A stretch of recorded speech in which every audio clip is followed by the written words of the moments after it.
Philosophy is initiation.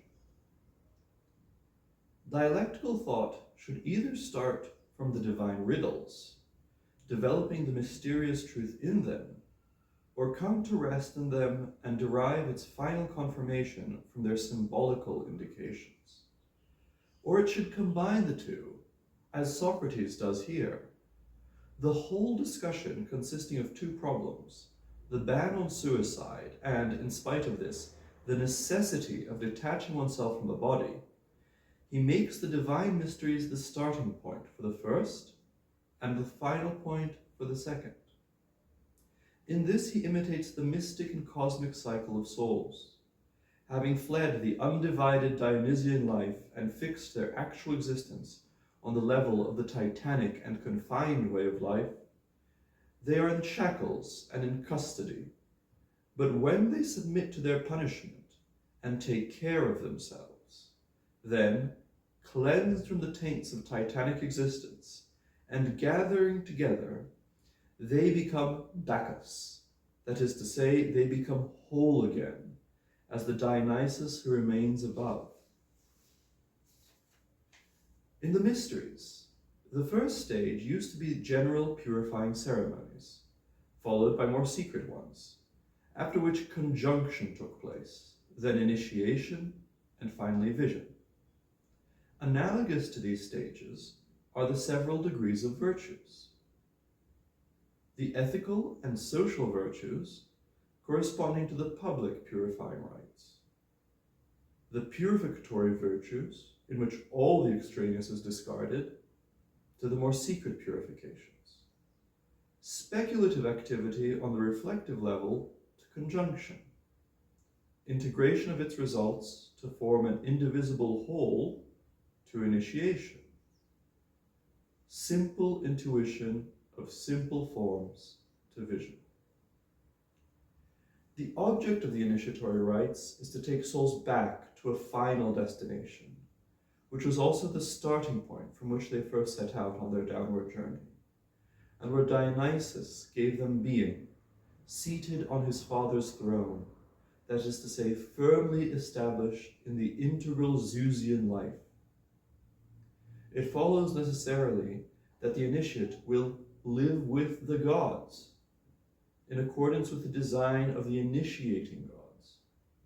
Initiatory rites are twofold, those here below, which are a kind of preparation, and those in the hereafter, of which there are, in my opinion, again, two kinds.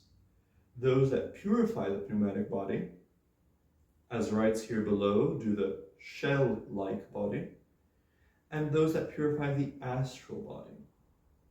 In other words, the way upward through initiation has 3 degrees, as also the way through philosophy. The philosopher's way to perfection takes 3,000 years, as it is said in the Phaedrus, the number 1,000 representing a full life and a complete period.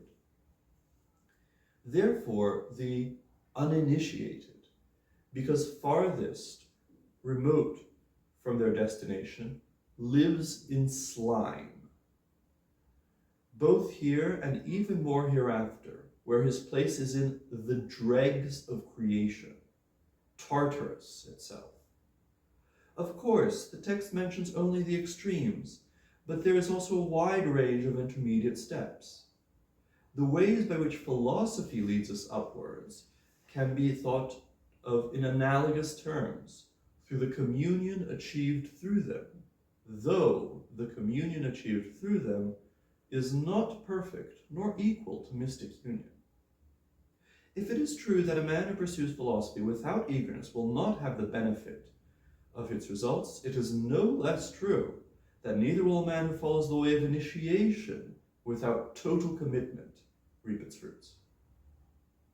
The word to lie, this as in to lie in slime, describes the helplessness that makes the soul dependent on external impulses, because it has become like a body, while living with the gods means belonging to their community and sharing in their government. But if so, what is the sense of the divine oracle? They rest in God, breathing the midday rays. Here the condition is a higher one, surpassing all power of self-movement, as it were a supernatural form of being moved from without. The fennel stalk symbolizes matter-bound and divided creation, because it is a spurious form, being a tree yet not a tree. So Proclus. A better reason is its utterly broken continuity, which has made the plant an attribute of the Titans. They offer it to Dionysus instead of his paternal scepter, and thus they entice him into divided existence.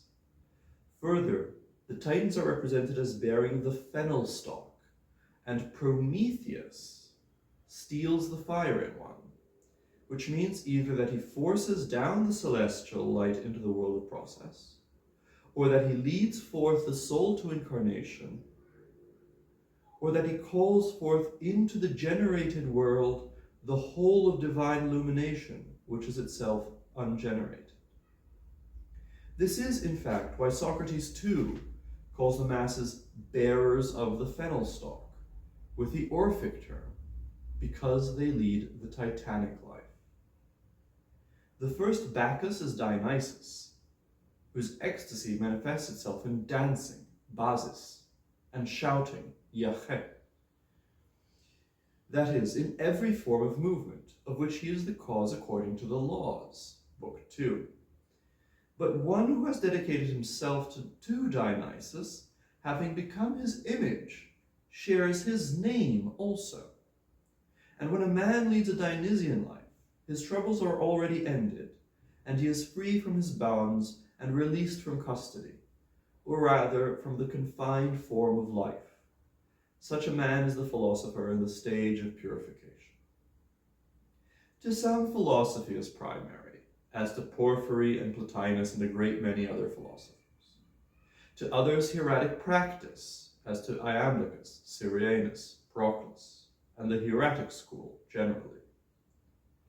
Plato, however, recognizing that strong arguments can be made on both sides, has united the two into one single truth by calling the philosopher a Bacchus. For by using the notion of a man who has detached himself from Genesis, from the world of generation, as an intermediate term, we can identify the one with the other. Still, it remains evident that he intends to honor the philosopher by the title of Bacchus, as we honor nous, intelligence, reason, by calling it God, Theos, or profane light by giving it the same name as ineffable or mystic light.